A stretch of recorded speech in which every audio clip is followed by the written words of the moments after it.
Hello everyone. I'm going to talk to our esties today. Our esties are on chapter 12 in your Milady book. So hopefully everyone has that out in handy. We touched on this a little bit last week. We're going to talk about color theory and the color wheel. I guess the most important thing to notate is the color wheel, because that's going to be what we refer back to a lot. So your first code word for you to email me is color wheel. So make sure you take note of that. We're going to talk about it first. So we know, this is a little tall for me, we know that our primary colors are red, yellow, and blue. Those are our purest colors that all these other colors are made from. So we know if we combine red and yellow, we get orange, which are secondary colors. And if we combined blue and red, we get violet, which is also a secondary color, also known as purple, but the proper term is violet. And then if we combine blue and yellow, we'll get green. So those are all of our secondary colors there. Now, if we mix a primary color with a secondary color, we get what we call tertiary colors. So if we mixed orange and red, we'll get the tertiary color of red-orange. If we mix,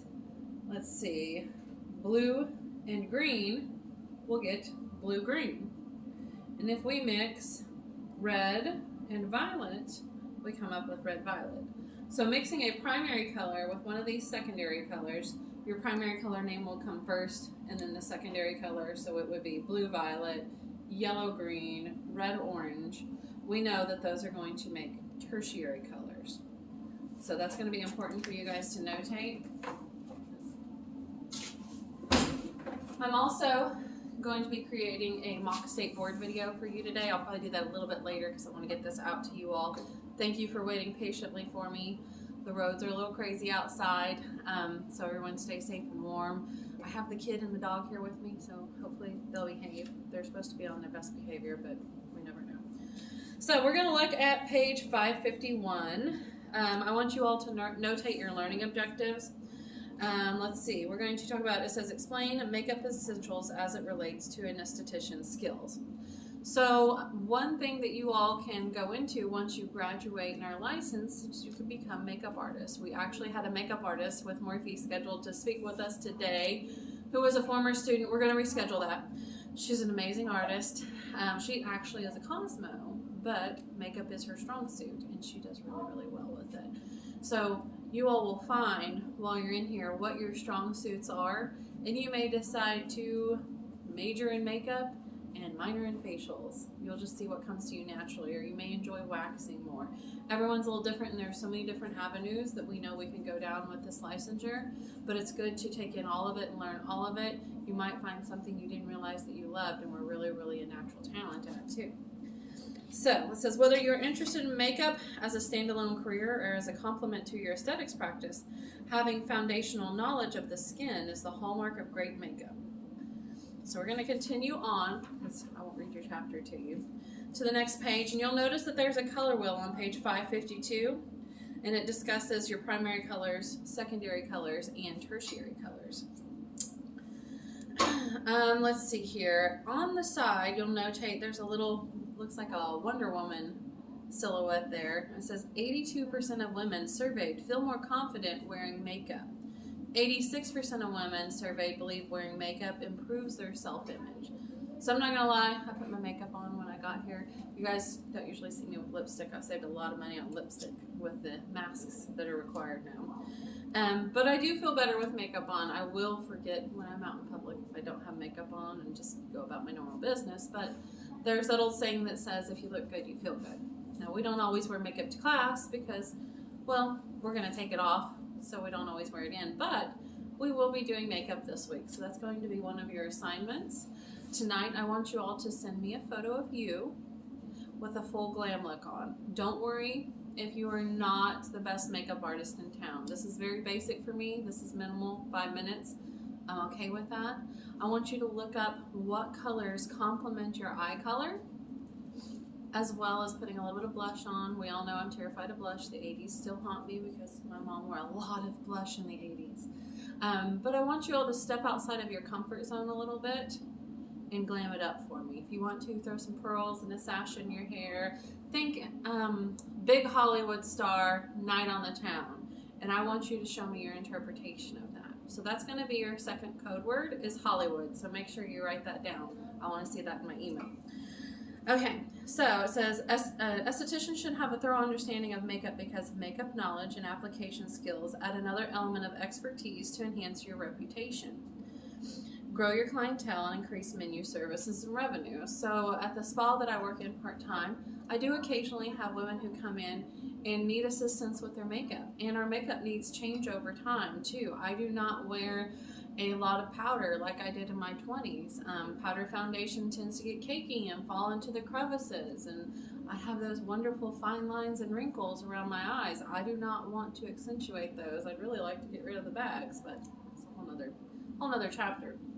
It says clients rely on makeup artists to design fresh makeup looks ranging from beauty and fashion to edgy and editorial.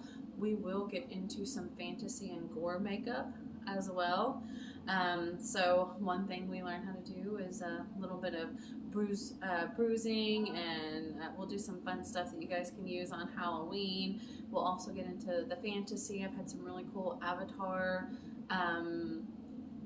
reproductions, I guess you would say, that students have done. So be thinking about what you want to do for your fantasy look and your gore look. If you guys want to start looking for ideas of inspiration, we may do those back when we're back in the classroom because we have more supplies here that we can utilize.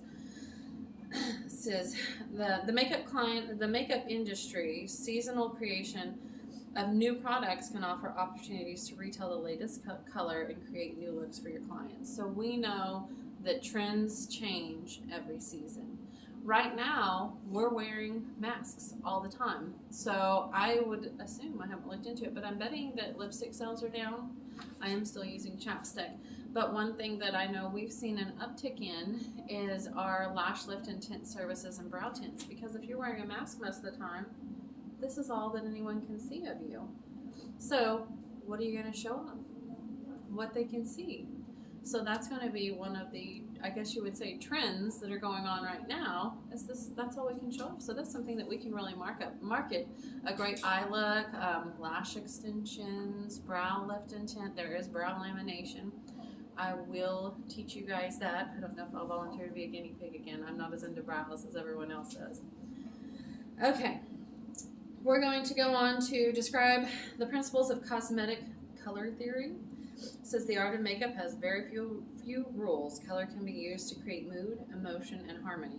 However, your selection of colors will depend on the rules of color theory. Color theory is the foundation of color selection, impacting every area from makeup foundations to blush, eyeshadow, and lipsticks. And it is important in helping clients to resolve issues to create a harmonious look on every face. So I have green eyes. So we know that green eyes are complemented by what is opposite of them on the color wheel, red.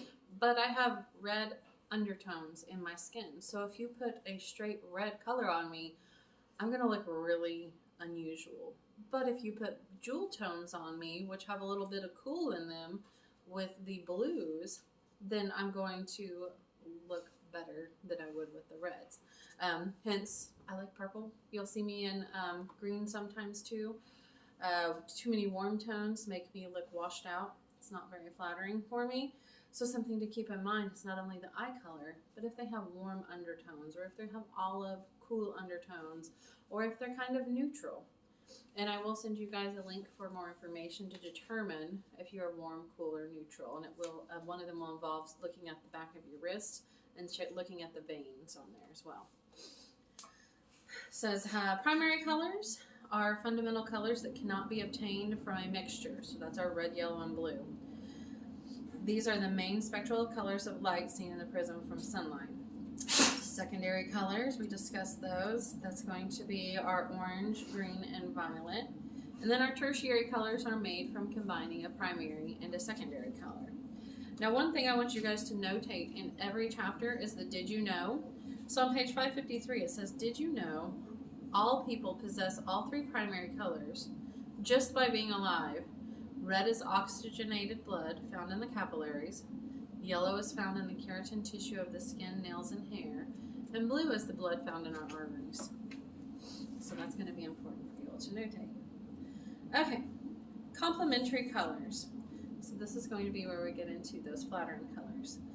Are colors that fall directly across from each other on the color wheel. When used next to each other, they create a distinct contrast and can with each intensify the appearance of each other. This can be beneficial if you want a particular color to stand out. For example, if you place blue next to orange, blue seems bluer and orange seems brighter.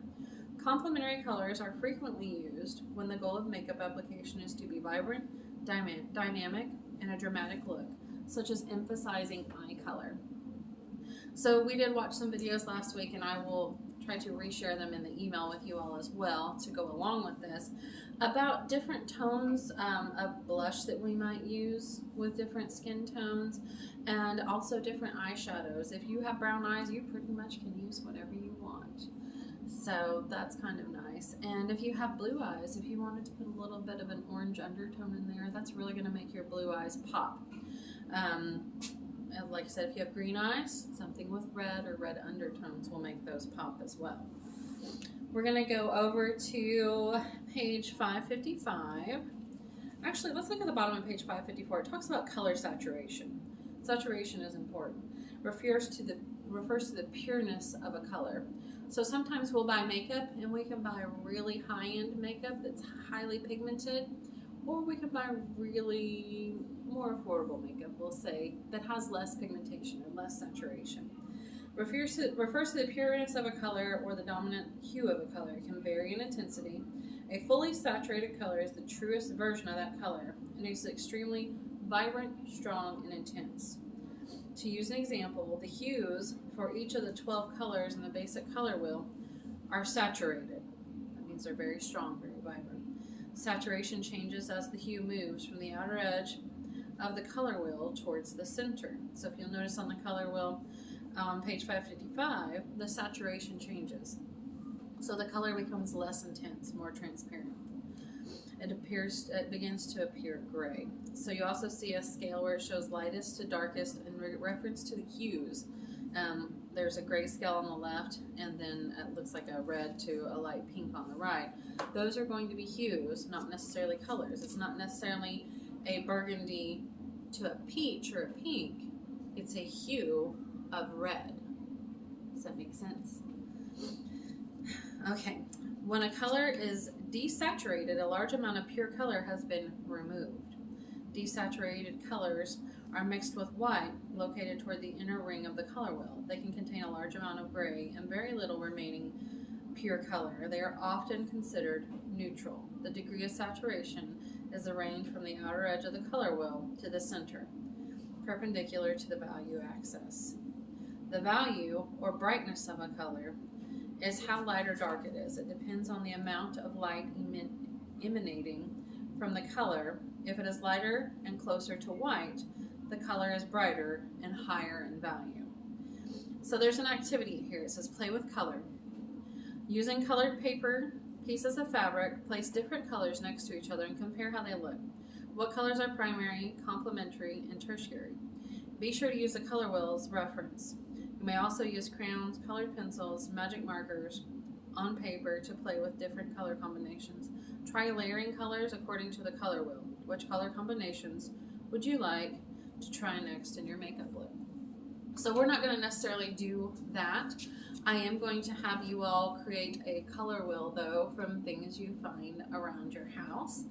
You can send me a picture of it if you like. You don't necessarily have to glue it down or anything, but I would like you to find some items around the house and create a color wheel for me and send it to me. And in your pictures with your makeup, throw in something that complements your eyes. If you have blue eyes, throw on an orange scarf. If you have green eyes, throw on a red or a red-violet scarf. If you have brown eyes, just play with it and have fun. Okay, so tint. Tint is the degrees of saturation. So the various degrees of saturation create tints, shades, and tones. A tint occurs when white is added to a pure hue. A shade occurs when black is added to a pure hue. And a tone occurs when gray is added to a pure hue. So tint, tones and shades. That's going to be very important for you guys. So if you turn to page 555, I want you to make sure that you notate that chart there and make sure you're doing your glossary terms, because that will help you as well. So one thing I explained to you all last week, I had an aha moment once I was out in the salon and was mixing color, because I always had a hard time remembering what was opposite of purple on the color wheel. Like, or actually it would be more of an, I would say, orange. So I would have orange tones that would come along, and I needed to neutralize those. So if we mix, I'm going to have to use a green for yellow because yellow wouldn't show up.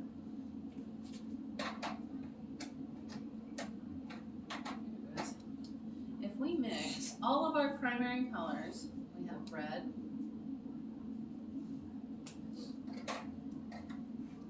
we're going to pretend this is yellow so you guys can see it.